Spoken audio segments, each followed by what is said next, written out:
ಸರಿ ಸರ್, ಈಗ BGML management ಯಾರು STBPಯಲ್ಲಿ ಆಪ್ಟ್ ಆಗಿದ್ದಾರೋ ಅವ್ರಿಗೆ 2-3 ಮನೆಗಳು ಇದೆಯೋ ಅವರಿಗೆ ನೋಟಿಸ್ ಸರ್ವ್ ಮಾಡಿದ್ದಾರೆ. ಅಟ್ಲೀಸ್ಟ್ ಒಬ್ಬರಿಗೆ ಒಂದು ಫ್ಯಾಮಿಲಿಗೆ ಒಂದು ಮನೆ ಇರಬೇಕು ಅಂದ್ಬಿಟ್ಟು. ಇದರಿಂದ ಜನರು ಸ್ವಲ್ಪ ಪ್ಯಾನಿಕ್ ಆಗಿದ್ದಾರೆ. ನೀವು ಏನು ಹೇಳ್ತೀರಾ ಸರ್? ಈಗ ತಾನೇ BGML MD ಮಾತಾಡಿದೆ ನಾನು ಫೋನ್ ಮುಖಾಂತರ.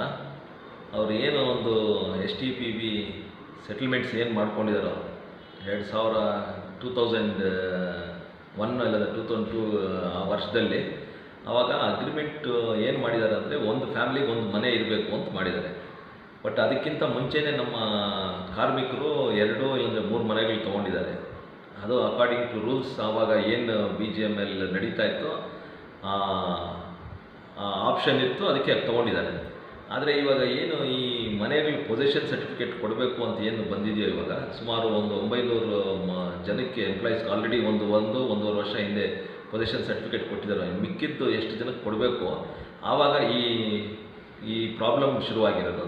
ಅದಕ್ಕೆ BGML MD ಮಾತಾಡಿದ್ದೀನಿ. ಇವಾಗ ನೀವು ಏನು ನೋಟಿಸ್ಗಳು ಬಂದಿದೆಯೋ, ನಾನು ಕಾರ್ಮಿಕರಿಗೆ ಹೇಳೋದು ಒಂದೇ, ಆ ನೋಟಿಸ್ಗಳು ದಯವಿಟ್ಟು ತೊಗೊಳ್ಳಿ. ನೀವು ತೊಗೊಂಡ ಮೇಲೆ ಒಂದು ಲೆಟ್ರು ನಾನು ಹೇಳಿದ್ದೀನಿ ಏನು ಬರ್ಕೊಡ್ಬೇಕು ಅಂತ. ಅದು ನಮ್ಮ K. ರಾಜೇಂದ್ರನ್ ಅವ್ರಿಗೆ ಹೇಳಿದ್ದೀನಿ ಹೆಂಗೆ ಒಂದು ಲೆಟ್ರ್ ಡ್ರಾಫ್ಟ್ ಮಾಡಿಕೊಡ್ಬೇಕು ಅಂತ.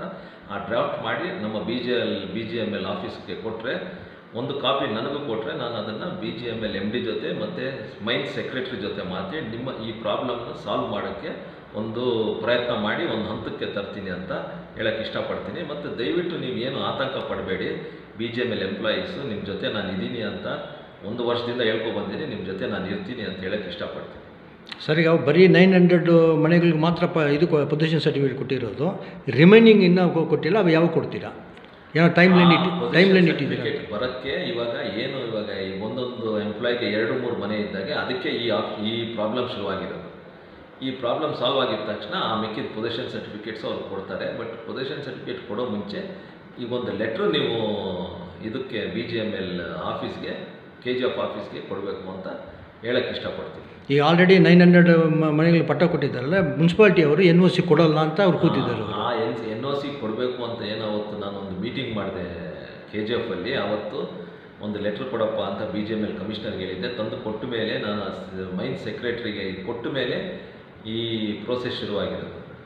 ಯಾಕೆ ಕೊಡಬಾರ್ದು ಏನೊಂದು ಶುರು ಮಾಡಿದಾಗ, the remaining so many employees have to be still given position certificate sir. So once that comes, ಇದೆಲ್ಲ ನಾವು ಎಲ್ಲರಿಗೂ ಸೇರಿ ಒಂದೇ ಸತಿ NOC ಕೊಡಬೇಕು ಅಂತ ಮೈನ್ಸ್ ಸೆಕ್ರೆಟ್ರಿ ಮಾತಾಡಿದ ಮೇಲೆ ಇವೆಲ್ಲ ಸ್ಟಾರ್ಟ್ ಆಗಿರೋದು. ಸೊ ಆ ಪೊಸಿಷನ್ ಸರ್ಟಿಫಿಕೇಟ್ ಎಷ್ಟು ಮಿಕ್ಕಿದ ಜನಕ್ಕೆ ಕೊಡ್ತಾರೋ ಅದ್ರ ಜೊತೆ NOC ಏನು ಕೊಡಬೇಕು ಅಂದ್ಕೊಂಡಿದ್ದೀವೋ ಅದೆಲ್ಲ ಒಂದೇ ಸತಿ ಆಗುತ್ತೆ ಅಂತ ಹೇಳೋಕ್ಕೆ ಇಷ್ಟಪಡ್ತೀನಿ. ಸರ್, ಈಗ ಸರೆಂಡರ್ ಮಾಡೋಕ್ಕೆ ನೋಟಿಸ್ ಕೊಟ್ಟಿದ್ದಾರಲ್ಲ, ಅವ್ರಿಗೆ ಏನು ಹೇಳ್ತೀರಾ? ಕ್ಲಾಸ್ಟ್ ಏನು ಈಗ ಸರೆಂಡರ್ ಮಾಡಬೇಡಿ ಅಂತೀರಾ, ಹೇಗೆ? ಏನು ಫಸ್ಟು ನೀವು ನೋಟಿಸ್ ತೊಗೊಂಡು ಆ ನೋಟಿಸಲ್ಲಿ ಒಂದು ಇದು ಲೆಟರ್ ವಾಪಸ್ ರಿಟರ್ನ್ ಒಂದು ಮಾಡಿ ಅಂತ ಹೇಳಿದ್ದೀನಿ. ಅದಕ್ಕೆ ರಾಜೇಂದ್ರನ್ ಅವ್ರಿಗೆ ಹೇಳಿದ್ದೀನಿ. ಅವರು ತೊಗೊಬಂದು ನಿಮಗೆ ಆ ಡ್ರಾಫ್ಟ್ ಕೊಡ್ತಾರೆ. ಅದ್ರ ಪ್ರಕಾರ ನೀವೊಂದು ಲೆಟರ್ ವಾಪಸ್ BGML ಆಫೀಸ್, KGF ಆಫೀಸ್ ಕೊಟ್ಟರೆ ಅದನ್ನು ಕಾಪಿ ಇಟ್ಕೊಂಡು ನಾನು ಅವ್ರಿಗೆ ಹೇಳಿದ್ದೀನಿ, ಅದನ್ನು ಸೇಮ್ MD ಅವ್ರಿಗೆ ಮತ್ತೆ ವಾಪಸ್ ಕಳಿಸಿ BGML MDಗೆ ಅಂತ ಹೇಳಿದ್ದೀನಿ.